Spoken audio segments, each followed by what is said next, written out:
ஓம் சாய்ராம். என் அன்பு செல்லமே, அழகான தங்கமே, என்னம்மா, என்ன விஷயத்தை பற்றி அதிகமாக யோசிக்கிறாய்? நீ ஒரு விஷயத்தை மறந்துவிட்டாய். ஒரு விஷயத்தை நீ ஞாபகப்படுத்தவே இல்லை. உனக்கு இந்த விஷயம் நடக்கப் போகிறது என்று ஏற்கனவே நான் சொன்னேன். ஆனாலும் மறந்துவிட்டாய். இப்பொழுது மறுபடியும் சொல்கிறேன், கேள். உன்னை ஒருவன் நோட்டமிட்டு கொண்டு தான் இருக்கிறான், வேவு பார்க்கிறான்.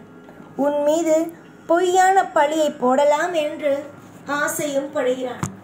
இந்த மாதிரியான புத்தி உள்ளவர்கள் இருக்கும் வரைக்கும் நீங்கள் அனைவரும் பத்திரமாகத்தான் இருக்க வேண்டும். இங்கு சில பேர் ஒவ்வொரு விஷயத்தையும் செய்வதற்கு முன்பு வெளியில் எப்பொழுதும் காட்டிக்கொள்ளக்கூடாது. அப்படி நீ காட்டிக்கொண்டாயானால் உன்னுடைய வாழ்க்கையில் உன்னால் எதுவும் செய்ய முடியாது. முதலில் ஒன்று தெரிந்து கொள்ளுங்கள். வாழ்க்கையில் நீங்கள் பத்திரமாக இருக்கிறீர்களா என்று பாருங்கள். ஏனென்றால் நீங்கள் செய்யும் சில விஷயத்தை வெளியில் நீங்கள் சொல்வதன் மூலமாக, அதாவது ஒரு விஷயம் நடக்காததுக்கு முன்பு ஒரு விஷயத்தை நீ செய்ய போற, ஆனால் அதுக்கு முன்னாடியே நீ என்ன பண்ணுவ? நான் இந்த விஷயத்தை செய்ய போகிறேன், அந்த விஷயத்தை செய்ய போகிறேன் அப்படின்னு சொல்லுவேன். அப்படி சொன்னால் உன் வாழ்க்கையில் உன்னை விட தப்பான ஒரு முடிவெடுக்கிற ஆள் யாருமே இல்லைன்னு தான் அர்த்தம். ஏன்னா எப்போ யாருடைய வாழ்க்கை கெட்டு போகும், எப்போ யாருடைய வாழ்க்கை கெடுக்கலான்னு தான் இங்கே அத்தனை பேர் சுற்றுறாங்க. உன்னுடைய வாழ்க்கை என்று வீணா போகும், என்னைக்கு உன் வாழ்க்கையில் நீ கெட்டு போவேன்னு பார்த்து நிறைய பேர் காத்திருக்காங்க. இவங்களுக்கெல்லாம் மத்தியில் நீ வாழணும் அப்படின்னு நினச்சா ஒரே ஒரு விஷயம் மட்டும்தான் செய்யணும். என்ன தெரியுமா? நீ எந்த ஒரு விஷயத்தை நீ செய்ய போகிற அப்படின்னு வச்சுக்கோ. அதை செஞ்சதுக்கு அப்புறம் தானே அவங்களுக்கு தெரியட்டும் அப்படின்னு விட்டுறணும். அதுக்கு முன்னாடியே உன்னுடைய சில விஷயத்த வெளியே சொல்லக்கூடாது. அப்படி நீ சொல்லும் பொழுது என்ன தெரியுமா நடக்குது? அந்த விஷயத்த அவங்களுடைய வாழ்க்கையில் அவங்க செஞ்சுட்டு அவங்களுக்கு அது சரியாக வந்துச்சு அப்படின்னா அதை தான் யோசிச்சு தான் செஞ்சோம் அப்படின்னு நினைக்கிறாங்க. அப்படி இல்லை அப்படின்னா, தப்பாக நடந்துட்டுனா இவ தான் எனக்கு யோசனையை கொடுத்தா, இவளால் தான் என் வாழ்க்கை இன்னைக்கு வீணா போயிட்டுங்கிற வரைக்கும் சொல்கிறாங்க. பழிய மொத்தமும் அவங்க போட்டு மேலே போட்டுடுறாங்க. செய்கிறது அவங்க, ஆனால் அனுபவிக்கிறது நீயா? அதனால தான் சொல்கிறேன், நல்லதோ கெட்டதோ எப்பயும் எந்த ஒரு நிமிஷமும் நீ உன்னுடைய வாழ்க்கையில் வெளியே காட்டிக்காத. எதுவாக இருந்தாலும் உன்னுடைய வாழ்க்கையில் தீர யோசித்து செய். மற்றவங்க தான் உன்னுடைய வாழ்க்கையை கெடுக்கணும் அப்படின்னு இல்லை. நீ இந்த மாதிரி விஷயமெல்லாம் செஞ்சினா மற்றவங்க கெடுக்க வேண்டாம், நீயே உன் வாழ்க்கையை கெடுத்துக்குவ. உன்னுடைய வாழ்க்கை உன் கையில் இருக்கும்போது மற்றவங்களை எப்பயுமே காரணம் சொல்லக்கூடாது.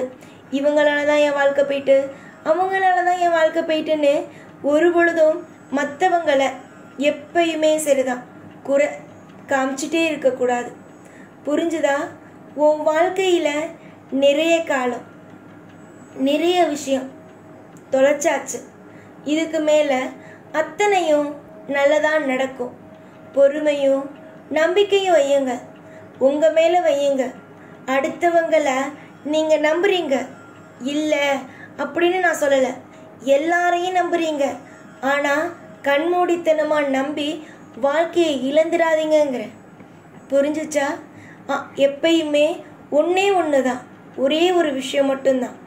நீங்கள் எந்த அளவுக்கு உங்கள் வாழ்க்கையில் ஒரு விஷயத்தை தீர்மானமாக முடிவெடுக்கிறீங்களோ, தீர்மானமாக செய்கிறீங்களோ, அதுதான் உங்களுக்கு நல்ல வழியை காட்டுமே தவிர மற்றவங்க சொல்கிறதுனால உனக்கு உன் வாழ்க்கையில் நல்ல வழியை காட்டாது.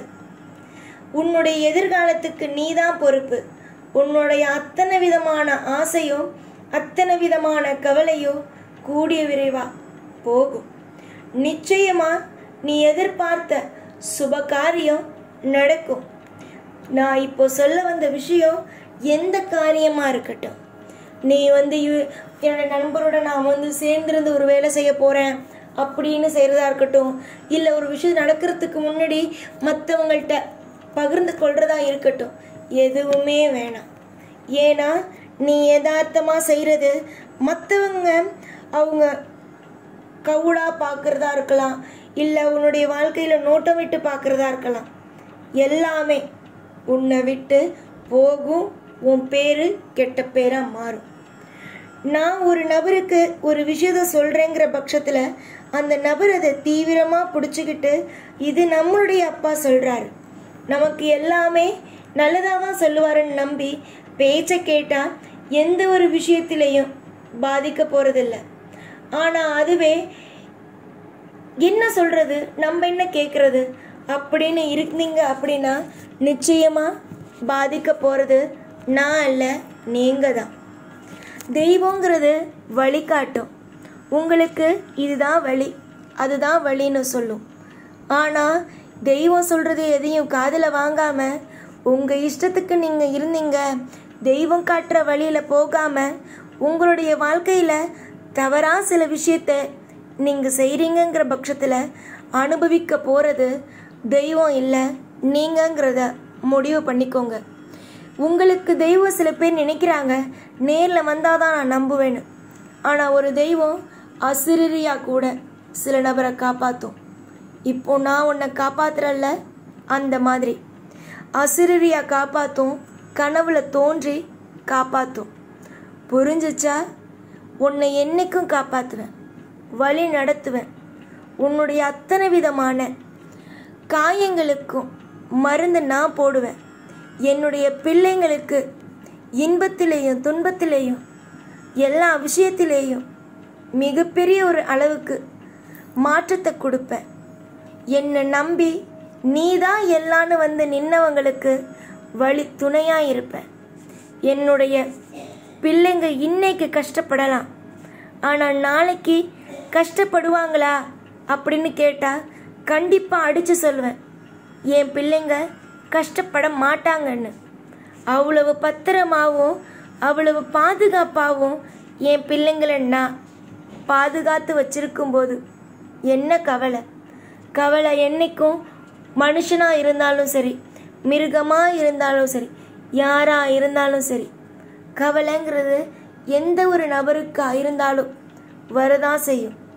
அது அத்தனையும் தாண்டி தான் இங்கு வாழணும். பூமியிலன்னு காலடி எடுத்து வச்சிட்டீங்க, பூமியில் பிறந்துட்டீங்கன்னா இங்கே அத்தனை பேரும் உங்களை எதிர்த்து நிற்பாங்க. ஏன்னா அவங்கவுங்க வாழ்க்கையில் இருக்கிற போட்டியினால் அத்தனை பேரையும் நீயும் எதிர்த்து தான் நின்று ஆகணும், வேறு வழி இல்லை. உன்னுடைய வாழ்க்கையில் நீ எந்தளவுக்கு தெளிவாக இருக்கியோ அந்தளவு பாதுகாப்பாக இருக்கும். கொஞ்சம் உன் வாழ்க்கையில் நீ சுதாரிக்கலைன்னு வச்சுக்கோ, நீயே உன்னுடைய வாழ்க்கையை அழிச்சுக்குவ. புரிஞ்சுதா? சுதாரிப்பாக இருக்கிறவன் வாழ்க்கையில் ஜெயிப்பான். சுதாரிப்பு இல்லாமல் அலட்சியமாக வாழ்க்கையை விடுறவன் வாழ்க்கையை தோப்பான். நீ தோக்க போறியா, ஜெயிக்க போறியா, வாழ்க்கையில் சந்தோஷமாக இருக்க போறியா அப்படிங்கிறத நீ தான் முடிவு செய்யணும். முடிவு செஞ்சுக்கோ. வாழ்க்கை உன் கையில். இனிமே வரப்போகிற ஒவ்வொரு விஷயமும் உன் கையில். இனிமே வாழ்க்கைங்கிறது உன் கையில் கொடுத்ததுக்கு அப்புறம் நீ தான் பார்த்துக்கணும். எல்லா விஷயத்துலையும் நான் காவலாக இருப்பேன். நடக்கிறதுக்கு முன்னாடி சில விஷயம் உன் வாழ்க்கையில் நடக்கிறதுக்கு முன்னாடி வந்து இதுதான் நடக்க போகுது, அதுதான் நடக்க போகுதுன்னு சொல்லுவேன். ஆனால் அதையும் புரிஞ்சுக்கலங்கிற பட்சத்தில் நீ தான் உன் வாழ்க்கையை பார்த்துக்கணும். என்றைக்கும் உன் கூடவே இருப்பேன். ஓம் சாய்ராம்.